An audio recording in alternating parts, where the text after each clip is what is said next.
ایک دن بادشاہ اکبر کے دربار میں دو تاجر حاضر ہوئے۔ دونوں کے درمیان شدید جھگڑا تھا۔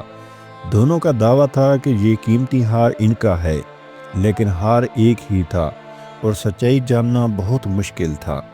بادشاہ اکبر نے درباریوں سے مشورہ کیا، مگر کوئی بھی یہ فیصلہ نہ کر سکا کہ اس کا اصل مالک کون ہے۔ بادشاہ نے کہا، یہ مقدمہ بہت الجھا ہوا ہے، بیربل ہی اس کا حل بتا سکتا ہے۔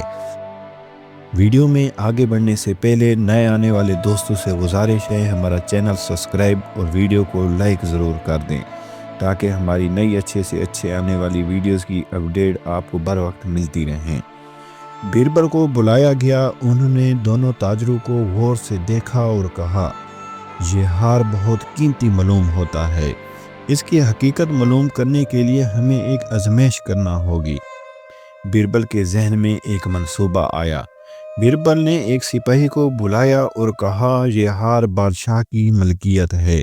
جب تک کہ اصل مالک ثابت نہ ہو اسے محل کے خزانے میں جمع کروا دیا جائے۔ یہ سن کر دونوں تاجروں نے فوراً کہا، نہیں، یہ میرا ہار ہے، براہ کرم مجھے واپس دیا جائے۔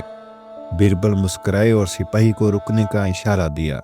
پھر انہوں نے تاجروں سے کہا، میں اس ہار کے 2 ٹکڑے کر دیتا ہوں اور تم دونوں میں تقسیم کر دیتا ہوں تاکہ انصاف ہو جائے۔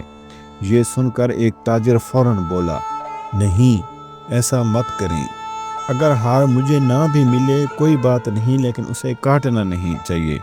دوسرا تاجر خاموش کھڑا رہا، جیسے اسے کوئی پرواہ نہ ہو۔ بیربل نے فوراً پہچان لیا کہ اصل مالک وہی ہے جو اس ہار کو بچانے کی فکر کر رہا ہے۔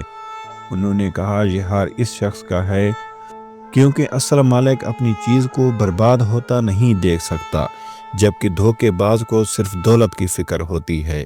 بادشاہ اکبر بیربل کی عقل مندی سے بہت خوش ہوئے اور دھوکے باز تاجر کو سزا دینے کا حکم دیا۔